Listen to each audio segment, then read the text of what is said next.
Di hari kiamat itu ada malaikat yang masih nggak rusak, yaitu termasuk 8 malaikat panitia. Ya. Ya.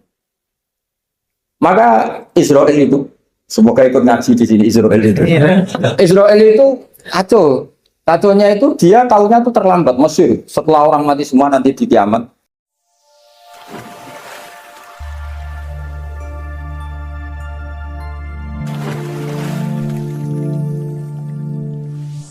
Assalamualaikum warahmatullahi wabarakatuh. Hai sahabat Jalan Islam, hari ini kita akan mendengarkan tausiah penuh hikmah dari Gus Baha. Beliau akan menjelaskan tentang bagaimana musibah yang kita alami seringkali merupakan hasil dari perbuatan kita sendiri. Yuk kita simak dan renungkan bersama. Dalam video beliau, Gus Baha membuka ceramah dengan mengingatkan bahwa segala yang ada di bumi pasti akan musnah. Tidak ada yang kekal kecuali Allah. Namun ada pengecualian dalam beberapa hal seperti hal-hal tertentu yang dijelaskan dalam Al-Quran. Makna ayat Al-Quran yang tidak bisa dipahami secara harfiah.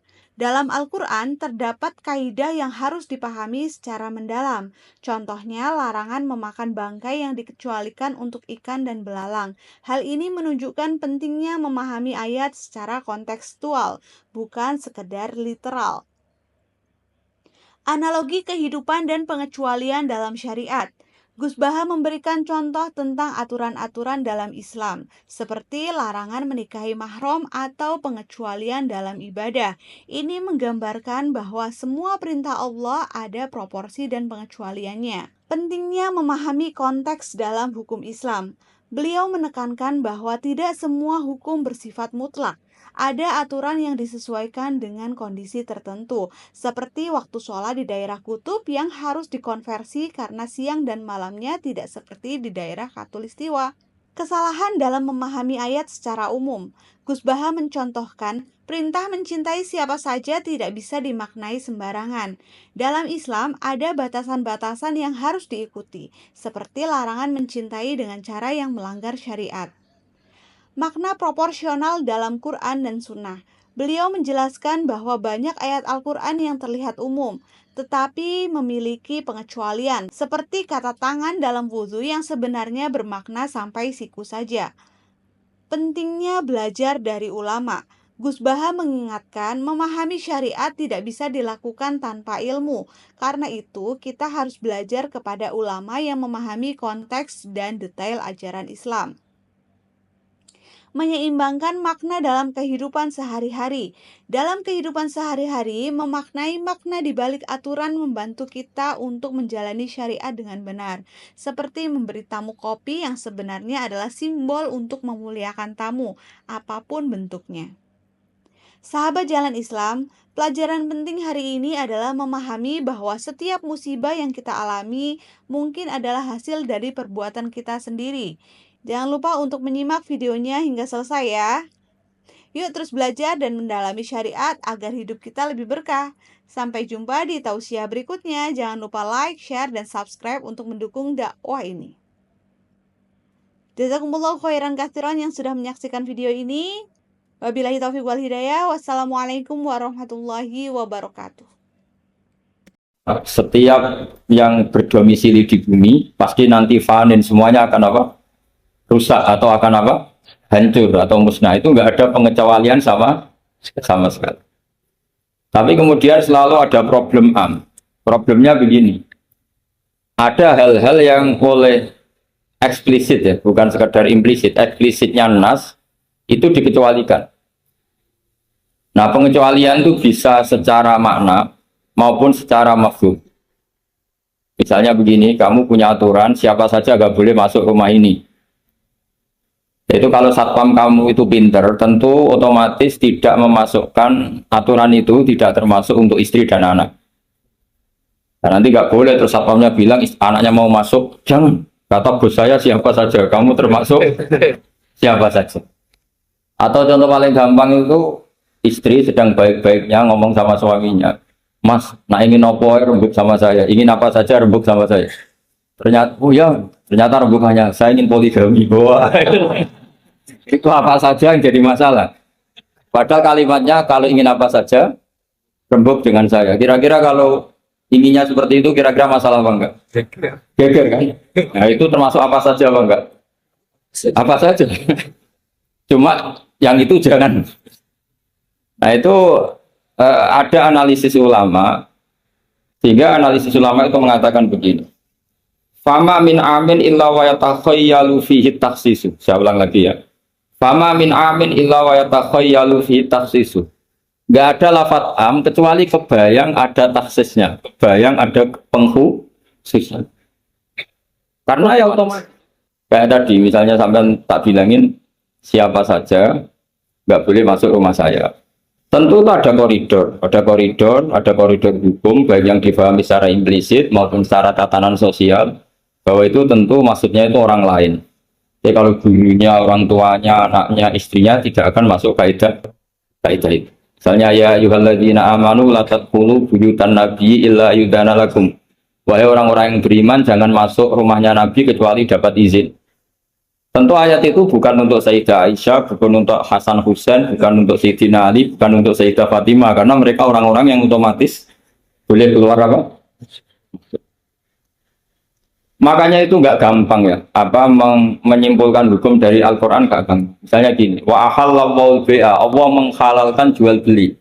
Tentu nggak pernah kebayang termasuk di situ adalah jual beli narkoba, jual beli yang menipu, jual beli yang merugikan orang. Jual beli ini contoh yang parah lagi ini, provokator ini. Jual beli wong wedok lah. Nah. Tidak bisa kamu nerjemah gini, Allah menghalalkan jual beli apa saja. Karena apa saja ini bahaya untuk kasus-kasus yang diharamkan Allah SWT. Nah, pengecualiannya gimana caranya?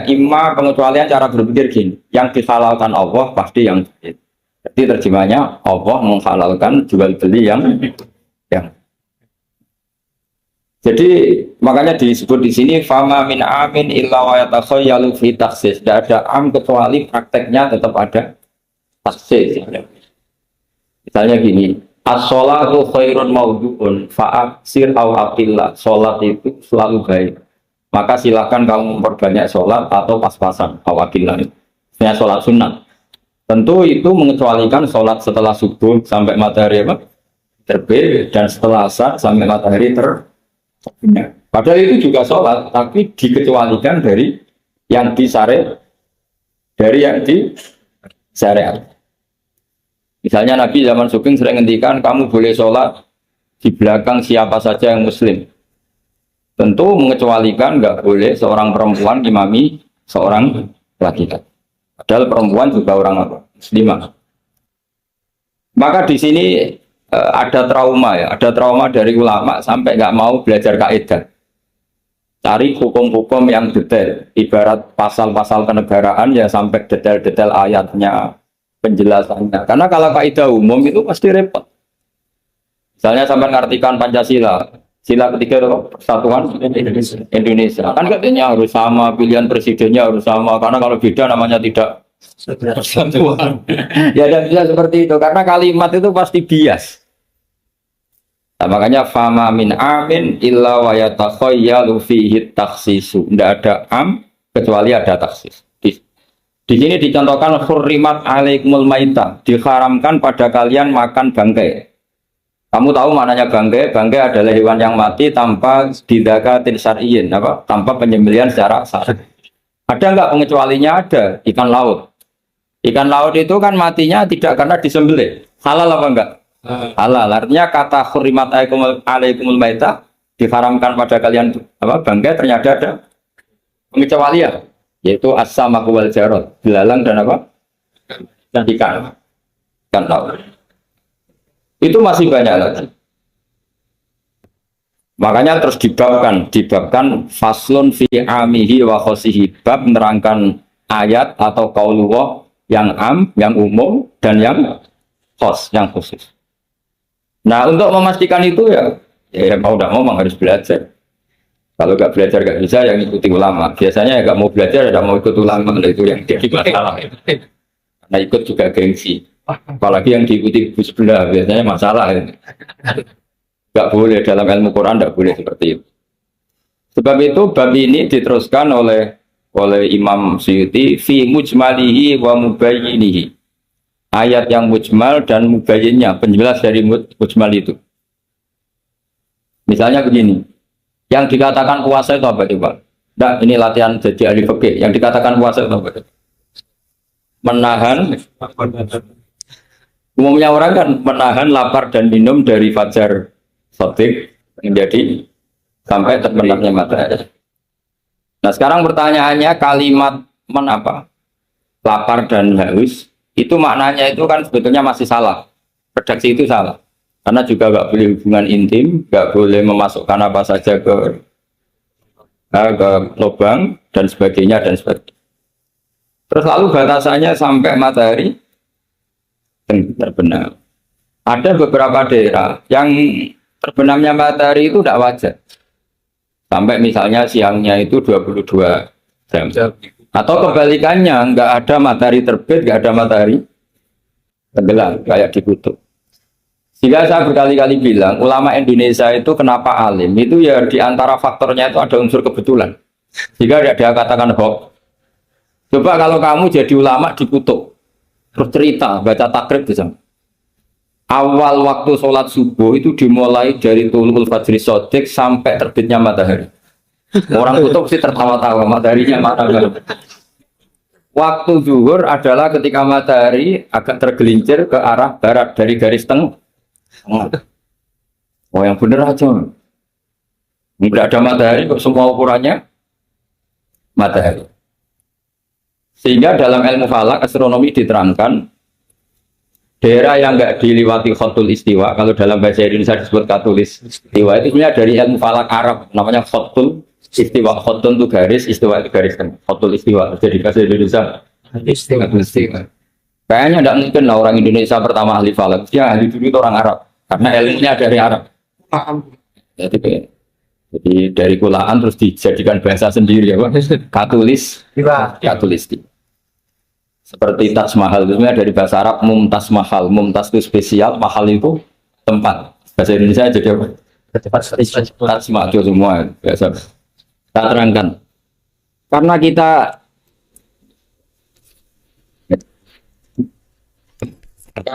ngaji di Indonesia. Kebetulan Indonesia termasuk daerah di riwayat apa? Katulistiwa. Sehingga waktu kita normal, kerannya ya 12 sama berapa? 12. Nanti ada masalah itu misalnya kamu tadi di kutub, lalu puasanya gimana? Apa dikonversi, tetap polanya 16 jam, terus konversi per antar sholat itu kira-kira berapa jam? Harus saja misalnya kamu sudah zuhur jam 12, ya trennya asarnya ya jam 3, kan nggak mungkin habis zuhur jam 12, asarnya jam 1, karena polanya tafawutnya antara zuhur dan asar itu 3 jam. Setelah zuhur sama asar sama maghrib polanya juga 3 jam. Maka yang seperti ini mau tidak mau harus ada pengecualian. Ketika Rasulullah misalnya ngendikan waktu asar itu khina yakunu dilusya mislahu terus waqalilan gitu. Waktu asar dimulai dilusya mislahu, jadi kalau sesuatu 1 meter bayangannya 1 meter, nah pas lebih sedikit itu berarti sudah waktu asar kan gitu. Ukuran dulu kan nggak pakai jam ya, terus habisnya waktu asar setelah matahari terbenam. Tentu dawuhnya Nabi seperti itu momentumnya di mana? Di daerah yang diliwati khotul istiwa. Karena yang tidak diliwati khotul istiwa tidak mengalami ada matahari terbit, terbenam dan zawal syams. Makanya tadi isma min amin illa wa yatakhayyalu fi takhsis, sudah ada tidak ada kaidah umum kecuali sebetulnya pasti ada khusus. Ya kayak tadi. Mas kita pengen boleh tak dukung. Wah, aku pengen wayo setakat kalau padahal kalimatnya apa saja. Tapi jangan lagi-lagi tentang itu. Kamu nggak bisa bantahkan apa saja. Udah seorang goblok kepahaman kan itu masalah besar. Sehingga di Quran itu selalu ada seperti itu. Misalnya ya sama lah, misalnya nikahi perempuan siapa saja yang kamu cintai. Ya tentu cinta yang kamu cintai itu tidak memasukkan ibu dan adik, karena itu mahram Pasti ada, orang pasti paham. Boleh menikahi perempuan siapa saja yang kamu cintai, asal muslimah, asal sholat. Secara kaidah, asal muslimah, asal sholat kan memasukkan ibu dan saudara kandung atau adik kandung. Tapi kan nggak kebayang dalam nikah seperti itu. Jadi otomatis ada istisna. Makanya ini perlu dicatat ya. Makanya jangan sering dalil ayatnya begini berarti memasukkan apa saja, tidak bisa. Itsma min amin illa wa yatakhayyalu fihi takhsis. Nggak ada ayat umum kecuali prakteknya ada taksis, ada kekhususan. Jelas ya? Apa saja? Misalnya gini, bohong itu haram. Ya pasti tidak semuanya. Ada bohong itu wajib. Ada perusahaan sama begal, mau diperkosa. Terus sembunyi di rumah kamu. Kamu wajib jujur apa wajib bohong? Wajib jujur apa wajib bohong? Wajib bohong. Kalau kamu jujur namanya kebodohan. Pak, cawe itu mau itu. Mau gue temui kalau gitu. Itu tidak jujur, itu goblok gitu.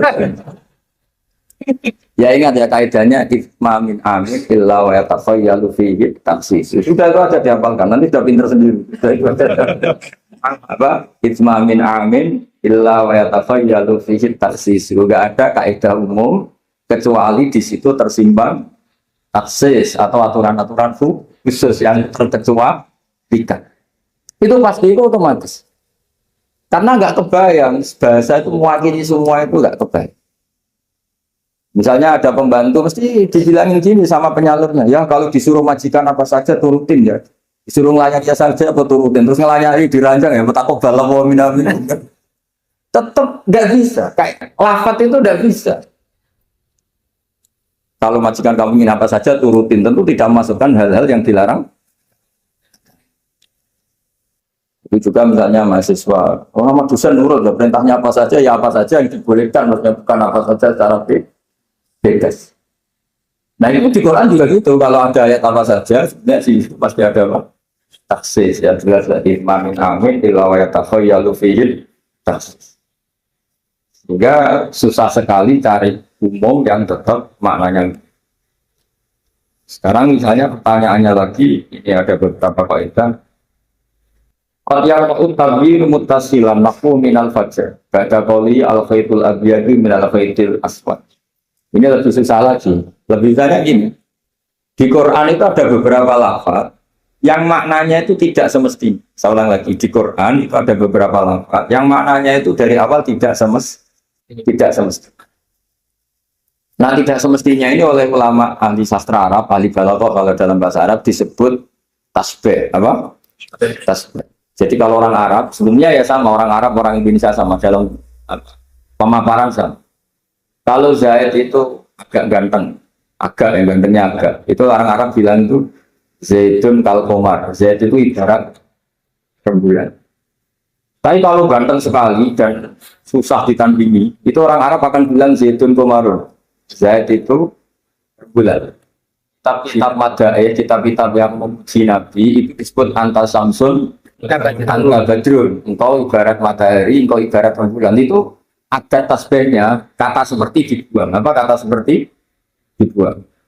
Sama di Indonesia juga sama. Kalau orang ahli orasi ilmiah yang ketika orasi itu kendel sekali, apalagi zaman revolusi, ketika ada orasi yang menggelegar disebut singa podium. Tidak seperti singa, tapi langsung dikatakan singa podium. Itu ada tasbih, namanya dalam bahasa Arab disebut tasbih.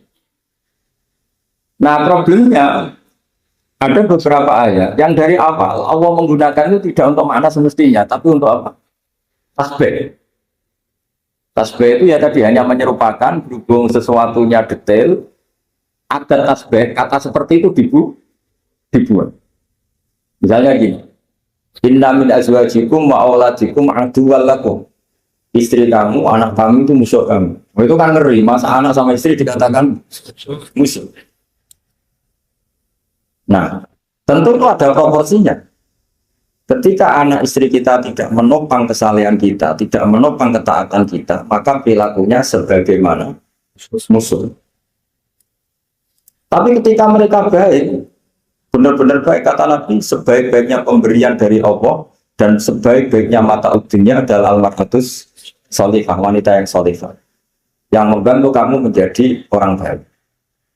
Artinya apa? Ada proporsi di mana perempuan digelari musuh, distatuskan musuh, ada proporsi di mana perempuan berstatus pembela atau penopang ketaat. Ya sudah seperti itu. Nanti kalau baca Quran, baca hadis seperti itu. Di mana wanita dipuji maknanya kayak apa, ketika dikritik maknanya kayak apa. Lelaki juga gitu sama. Sehingga banyak ulama yang merumuskan hubul mal misalnya, mencintai harta. Itu hukumnya gimana ya? Kalau untuk kebaikan ya baik, kalau untuk keburukan ya. Nah, makanya innama amwalukum wa auladukum fitnah. Harta kamu, anak kamu itu ujian. Nah, ini penting sekali dikenali sehingga Quran itu tidak saling bertabrakan. Ya, Quran tidak saling bertabrakan. Di ayat ini perempuan dipuji, di ayat ini perempuan dikritik. Misalnya tadi inna min azwajikum wa auladikum aduwal lakum, tapi ada ayat fasolihatu qanitatun hafidhatul lil ghaibi bima hafidha. Perempuan itu luar biasa, penjaga kedamaian, penjaga kehormatan, itu luar biasa dipuji. Ya tentu dalam konteks yang layak dipuji. Kalau sedang dikritik ya dalam konteks yang layak. Ujian ini bukan cek kosong tanpa pengecualian, dihujat atau dikritik juga tanpa cek kosong tanpa pengecualian. Lagi-lagi kaidahnya isma min amin illa wa yatakhayyalu fihi takhsis. Tidak ada lafaz umum kecuali di situ terbayang ada ya jelas ya. Jadi nah kemudian kekhususan itu gimana? Kalau dalam ilmu fikih disebut menghilangkan masodak. Masodak itu pokoknya ini tak pakai bahasa asli ya, biar nanti habis ngaji itu keren. Ini pasti pakai bahasa asli yang di usul fikih. Masodak itu satu nama yang mencakup sesuai kriteria definitif lah kalau dalam bahasa inteleknya. Misalnya gini, ini coba pegangin. Ini yang dikatakan tangan ini sampai ini kan. Ini semuanya tangan. Nah ini namanya mujmal. Kata Rasulullah misalnya kalau kamu wudu, basuhlah tangan kamu. Tapi secara sanad kita sampai Rasulullah basuh tangan itu sampai sini saja. Ya kan? Itu di bab wudu sampai siku saja. Tapi sikunya itu basuh ya. Jelas ya. Padahal ini juga kan. Tapi di bab qat'u yadis sarik, di bab memotong tangannya pencuri, wasariqu wasariqatu faqta'u aydihuma. Orang kalau mencuri dalam ajaran Islam atau negara Islam dipotong tangan. Segini apa hanya segini? Sampai gelang kaki apa mata ini pergelangan apa sampai sini? Pergelangan. Padahal kalimatnya ya faqta'u aydihuma, maka potonglah tangannya. Tapi ternyata di bab potong tangannya pencuri di negara Islam hanya pergelangan, tapi di wudu sampai sih. Lalu kalau mau tanya ukurannya apa, Gus? Ya ukurannya ngaji tadi. Ukurannya ngaji mah nggak bisa dijelaskan. Kalau nggak paham jangan protes terus. Ya sudah seperti itu. Apalagi misalnya di Quran disebut jika kamu tahallul dari haji maupun umroh, mukhallikina rusakum, itu lafadznya mukhallikina rusakum, memotong kepala. Masa setelah haji dibantai kan? Nah itu ruus di situ itu dengan makna apa? Rambut. Lalu pertanyaannya harus semua apa sebagian? Nah itu kan masalah. Nah itu namanya mujmal yang umum. Masodak kalau dalam bahasa Arab. Kemudian kita mencari-cari sanad. Seolah kita mencari-cari sanad sampai Rasulullah dulu beliau maknanya kayak apa? Ternyata Rasulullah kalau tahallul ada yang gundul, lontos, didoakan sampai 3 kali. Allahumma arhamil muhallikin. Sahabat pada usul wal muqassirin ya Rasulullah. Masyhur itu kan? Ya Allah, semoga orang yang cukur gundul engkau beri rahmat yang banyak. Sahabat yang nggak mau gundul usul wal muqassirin, juga yang cukur apa? Pendek. Nabi masih ngulang lagi Allahumma arhamil muhallikin. Mereka protes lagi wal muqassirin ya Rasulullah, tapi Nabi masih nggak mau ngintikan apa. Terus baru ketiga sudah disebut, baru yang terakhir bilang apa? Wal muqassirin, juga yang cukur pendek. Lalu tanya apa? Imam Syafi'i milih qadru'un mulatil asbuk, sekadar apa? Ujungnya apa? Jari. Sehingga pokoknya kira-kira segini. Jumlahnya minimal berapa? 3. Nah, seperti itu mau tidak mau lafaz itu mujmal, kita tidak pernah bisa tahu tanpa sanad ke Rasulullah Shallallahu Alaihi Wasallam. Karena Nabi yang punya otoritas litubayyina linnasi ma nuzzila ilaihi. Kamu Muhammad yang punya otoritas menjelaskan apa yang saya turun. Karena kalau tanpa Nabi tidak bisa. Misalnya Allah hanya ngendikan wa yuqimunas sholat. Orang baik adalah yang mendirikan sholat. Jumlah rakaatnya kamu tahu tanpa Nabi. Nggak tahu kan mana yang wajib, mana yang sunat juga ada. Makanya ketika ada orang mau belajar sholat sama Nabi, kata Nabi sudah di sini aja nginep. Terus kamu sholat terus di belakang saya. Setelah 3 hari nginep, Nabi ngajarinya begini dok, solu kamaruah itu mumi. Ya sudah niru saya. Jadi Nabi nggak pernah ngajar kayak di kampus-kampus nulis. Nerangin itu enggak. Kalau ada orang belajar sholat, ya Rasulullah saya ajarin sholat sebagaimana sholat engkau. Ya sudah nginep di sini 3 hari, kamu sholat di depan. Ya sudah, terakhir mau boyong, Nabi hanya ngintikan solu kamar itu nih, ya sudah kamu sholat beres. Ketika musim haji juga gitu, orang disuruh haji kata Nabi, apa saja yang saya lakukan dilihat ya. Ya Rasulullah.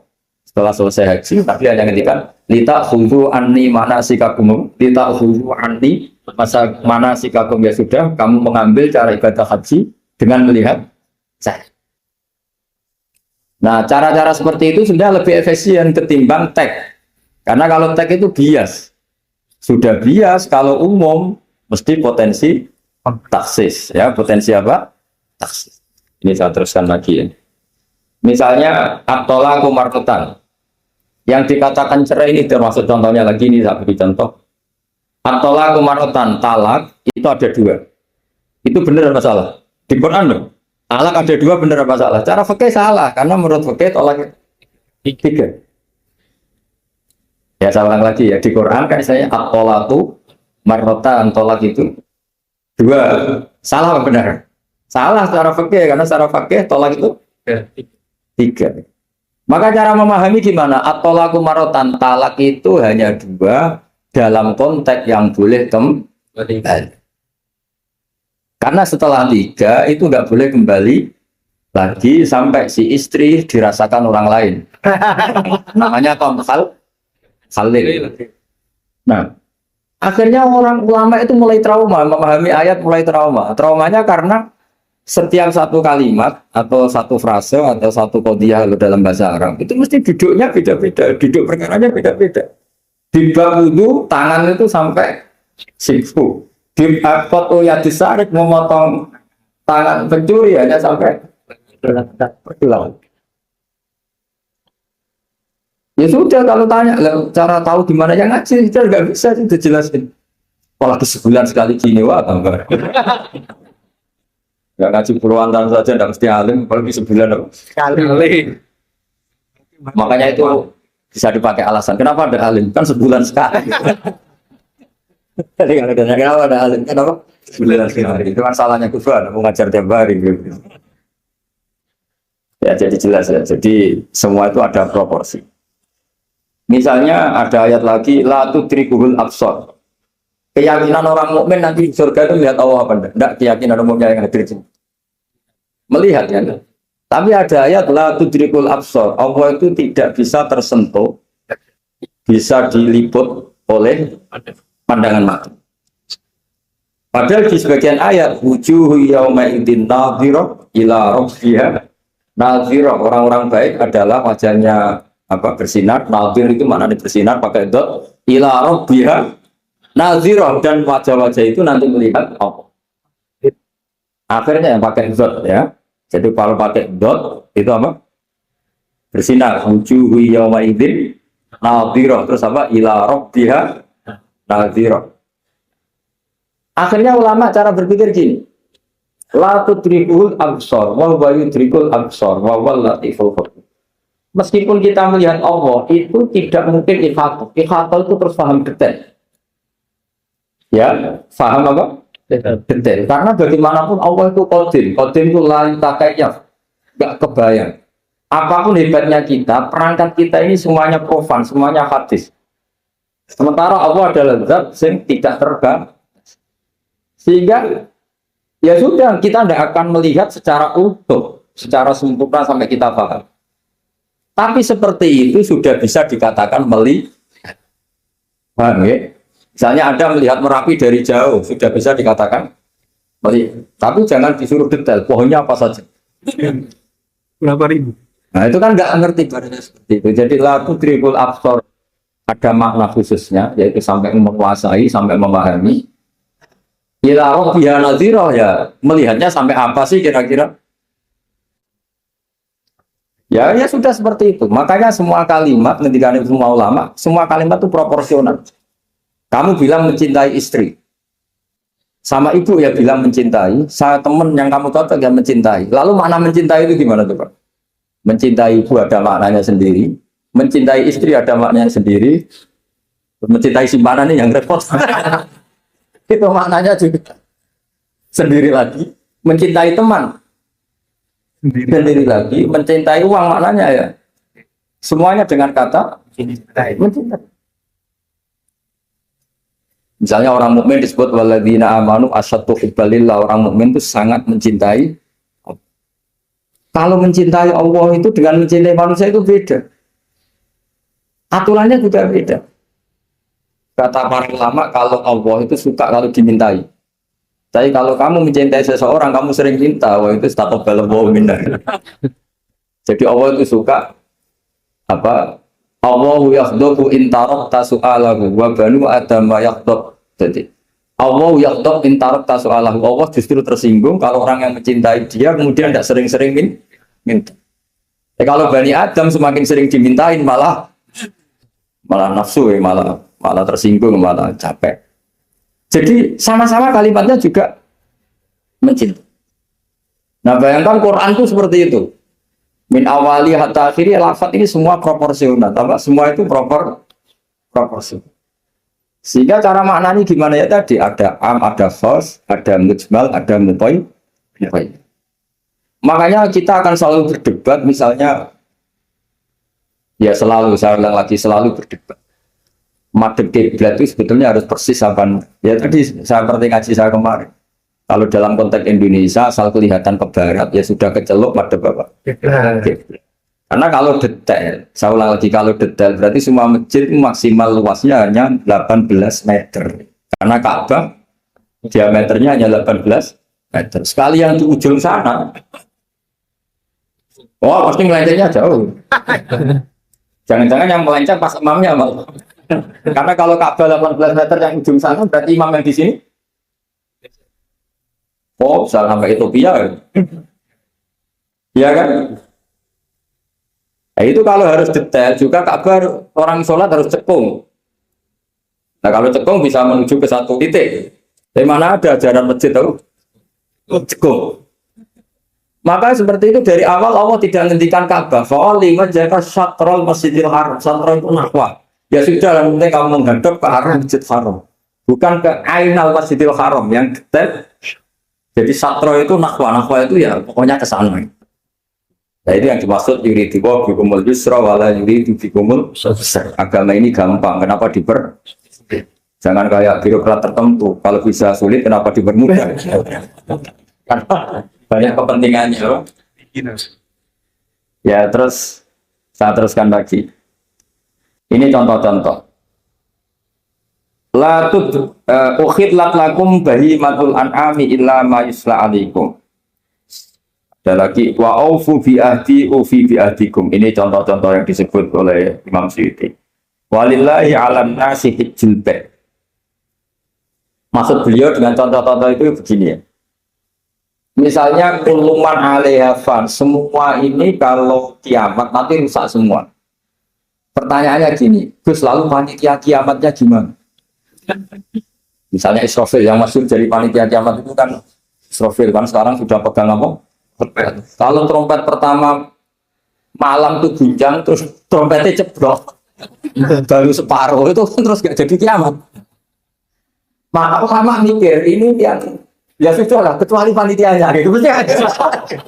Karena kalau ini panitianya ikut goleng, apalagi tuh buat trompet sama mana ini belum selesai kiamat kalau sudah apa jatuh. Bisa dibayangkan kan kalau niupnya dari atas jatuhnya di Kaliurang. Oh, begitu dekat Mbak Marijan susah nyarinya. Makanya ulangkan kuluman aliyafan itu ada pengecualiannya. Misalnya kecuali panitia. Ya. Sehingga di Quran itu ada pembenaran pengecualian itu, yaitu ada ayat wa yahmilu arsya rabbika fawqahum yauma idzin samaniyah. Jadi wa yahmilu lan gowo arsya rabbika arase pangeran sira. Fawqahum kang pangeran sak dhuwure para malaikat. Sapa samaniyatun malaikat wa. Jadi ketika kiamat dahsyat itu masih ada malaikat 8 yang masih happy, masih santai saja. Karena dia panitia. Ini kalau sampai makanya masyhur. Ya, itu kan jadi yauma idzin wa yahmilu arsya rabbika fawqahum yauma idzin.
Di hari kiamat itu ada malaikat yang masih nggak rusak, yaitu termasuk 8 malaikat panitia.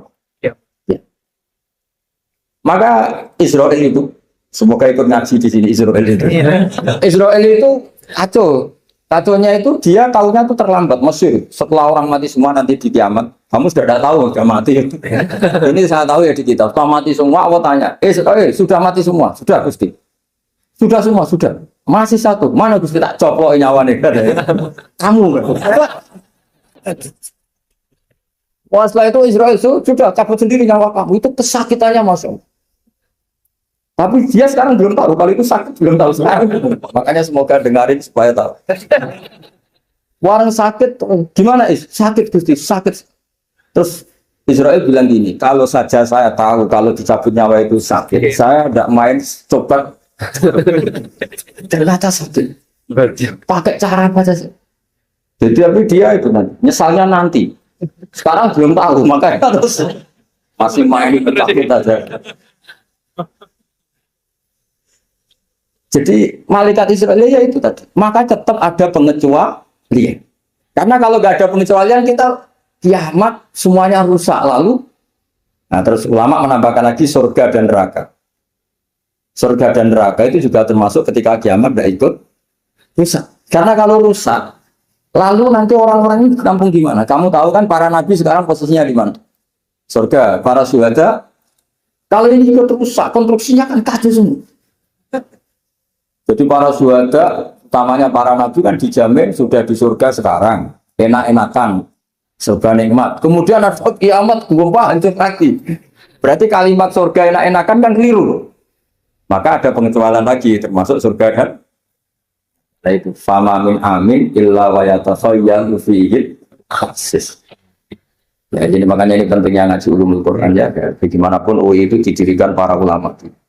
Mulai dari ulama NU, Muhammadiyah semuanya. UI itu yang mendirikan ya Ki Haji Wahid Hasyim, Mas Mansur dari Muhammadiyah semuanya.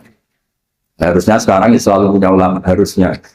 Kalau tidak bisa harusnya ya akhirnya ngontrak ulama lucu kan. Ulama kok kontrakan itu kan aneh. Makanya harusnya itu punya kader sendiri. Ini yang guru-guru VAI ini yang wajib. Insya Allah. Ya saya teruskan lagi. Jadi lafaz-lafaz yang butuh penjelasan. Kayak ihdinas siratal mustaqim.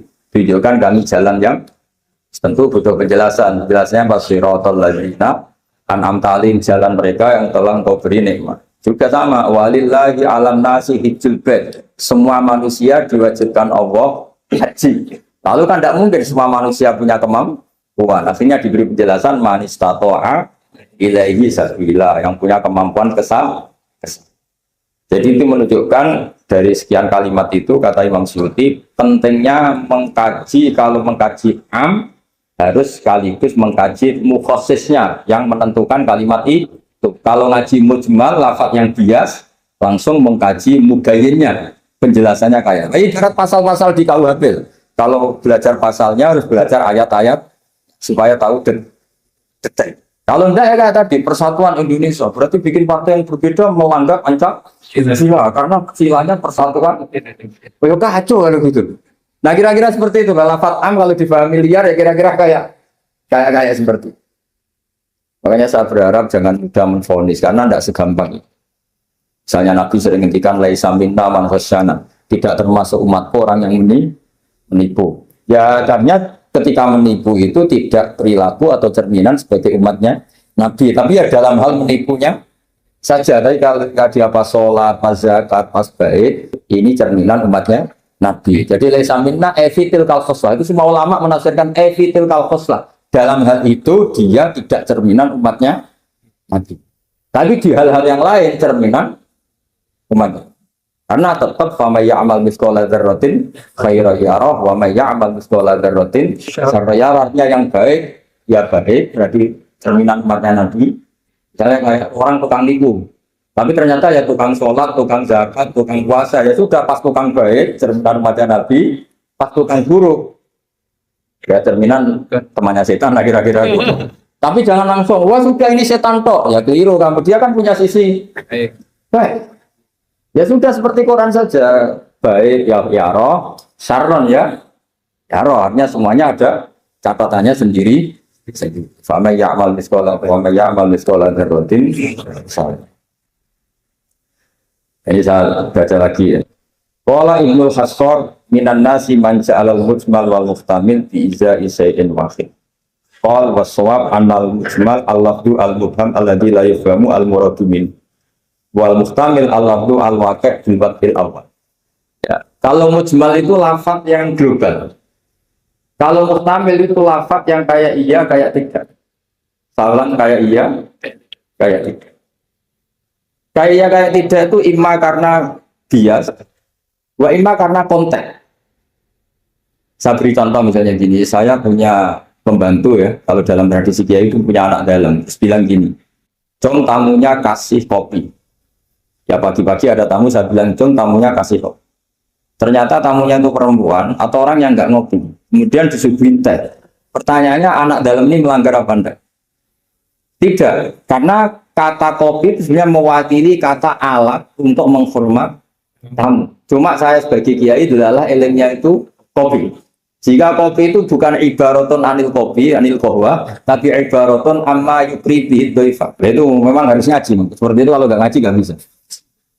Saya melafalkan kopi itu adalah implementasi dari yang penting ada hidrolugati, bukan dengan makna kopi hitam.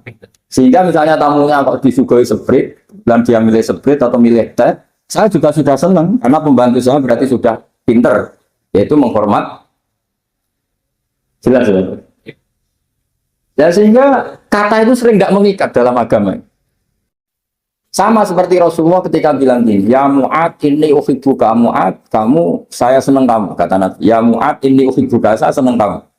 Hubung saya senang kamu, fakul dubura kulli sholatin, sebagian riwayat fala tada'anna kulla sholatin, maka setelah habis sholat dubura kulli sholatin, kamu lafadzkan Allahumma a'inni ala dzikrika wa syukrika wa husni ibadatik. Kamu jangan pernah lupa berwiridan, ya Allah bantulah kami mengingat Engkau, ala dzikrika wa syukrika, mensyukuri nikmat Engkau, wa husni ibadatik, dan ibadah secara baik kepada Engkau. Pertanyaannya, ketika Nabi nyebut Mu'ad itu sebagai orang hanya Mu'ad, apa sebagai umat yang harus dilatih? Umat yang harus dilatih, sehingga siapapun boleh pakai wiridan itu. Nah makanya terus di balaghatul Arab itu ada aturan dzikrul ba'di wa iradatu sebagian, bisa dimaksud itu siapa saja. Ketika saya nyebut kopi sebetulnya itu alat atau perangkat atau minuman yang dipakai hormat tamu. Tidak harus bentuknya kopi hitam. Tapi kalau orang tertentu yang memang hobinya ngopi, ayo cari warung kopi. Memang dia anti minum teh, anti minum sprit. Memang ininya warung kopi, ya sudah, itu berarti makna kopi yang muayyan, yang memang maknanya kopi dengan makna yang khas. Jelas ya? Nah, bayangkan Quran dan hadis itu potensi seperti itu ada. Makanya potensinya itu lafadz itu muhtamil, bisa iya, bisa tidak. Nah, di sini ini pentingnya ngaji. Jadi sehingga ketika Allah ngendikan rijal sekalipun, lelaki, kadang maknanya memasukkan perempuan. Misalnya gini, kalau kamu ngaji ilmu nahwu, hudal lil muttaqin, alladzina itu jamak untuk lelaki atau perempuan? Alladzina, lelaki. Tapi Quran itu untuk lelaki, tok apa lelaki dan perempuan? Dua-duanya. Tapi Allah ngendikan alladzina yu'minuna, bukan Allah yu'minna, bukan pakai redaksi perempuan. Karena yang dimaksud lelaki adalah umatnya Nabi. Ya sudah, kalau umatnya Nabi ya semuanya umatnya. Tapi ada beberapa lafaz yang memang maksudnya lelaki, yang satu maksudnya perempuan. Caranya tahu itu ya laki-laki haji. Ya sudah, nggak ada jawabannya, memang harusnya haji. Nah, itulah di Quran tuh banyak ada lafaz mujmal, ada lafaz mufham. Saya beri contoh lagi bab zakat. Ini yang paling pokok bab zakat karena ini terkait fikih. Rasulullah itu menzakati tamernya. Tamer itu kurma. Ya, tamer itu maknanya apa? Itu oleh semua ulama fuqaha, semua ahli fikih dunia mengatakan makanan pokok. Jadi yang wajib dizakati itu tanaman makanan pokok. Karena apa? Ya kalau nuruti sunnah Rasul persis, orang Indonesia wajib zakat. Karena Nabi hanya menzakati kurma. Di Indonesia nggak ada. Ada jagung, beras. Iya, nggak ada. Jadi ketika Nabi mengatakan tamer, saya ulang lagi ya, ketika Nabi mengatakan kurma, maknanya apa? Zakatilah sesuatu yang sebagai makanan pokok, makanan khas atau makanan pokok daerah itu. Sehingga kita yang menzakati padi, paham ya, orang tertentu kan? Tuh.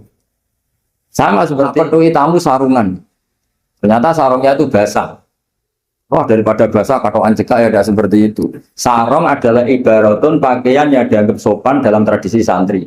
Ketika sarungnya basah, penggantinya juga celana, jangan celana pendek. Karena kalau celana pendek tidak mewakili kesopanan. Jadi kalimat itu bisa diganti, jom nemuin tamu dengan kesopanan.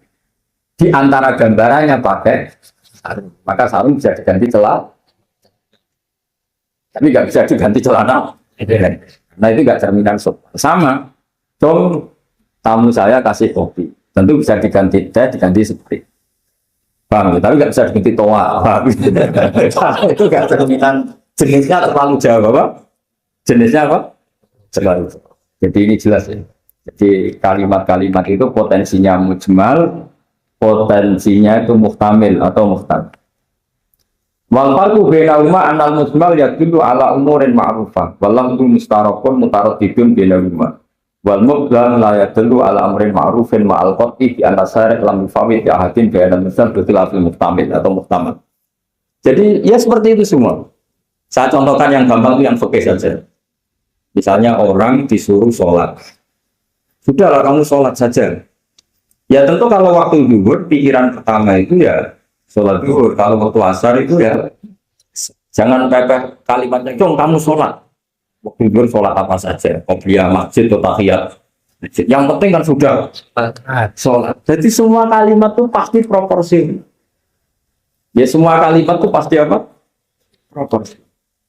Sehingga pertanyaannya secara fikih, kalau kita harus madhep kiblat dan sholat harus bergantung matahari, maksudnya Nabi ya tentu daerah-daerah yang ada mataharinya. Maka kalau yang nggak ada mataharinya, ada ketentuan lain yang nanti ikut menginduk yang ada matahari. Karena setiap hukum pasti ada muqtadal hal, ada proporsi. Makanya kata ulama fikih itu misalnya beginilah, kita contohkan yang fikih aja yang gampang karena itu keseharian. Sholat itu batal dengan makan. Kalau kamu sholat makan batal enggak? Batal. Itu satu pun sudah batal enggak? Ya. Sudah. Itu bahasanya sholat batal bil akli dengan makan. Sekarang kalimatnya tak ganti. Jom hormatilah tamu dengan ngasih makan. Satu pun apa satu piring. Sama-sama kalimatnya makan. Wes tak kei sak upo sing penting mangan. Tapi misalnya di bab sholat kok kamu babkan kayak menerima tamu ya kacau. Sholat itu batal dengan makan. Oh, nak sak upo orang mangan. Sedene mangan ya sak. Jadi di bab sholat batalnya makan itu cukup sak upo. Tapi di bab hormat tamu minimal satu. Kalimatnya sama-sama makan. Sama seperti yang saya ceritakan tadi, di bab wudu tangan itu sampai siku. Di bab kotoya disarik hanya pergelangan. Padahal ayatnya ya tangan. Fakto'u dia lupa. Padahal pergelangan bahasa Arabnya tuku apa? Alku. Yaitu bab-bab yang oleh ulama disebut nanti kalau kamu ngaji Quran, kamu harus hati-hati karena ada lafaz mujmal, ada lafaz muhtamal, ada ada ya saya kira demikian.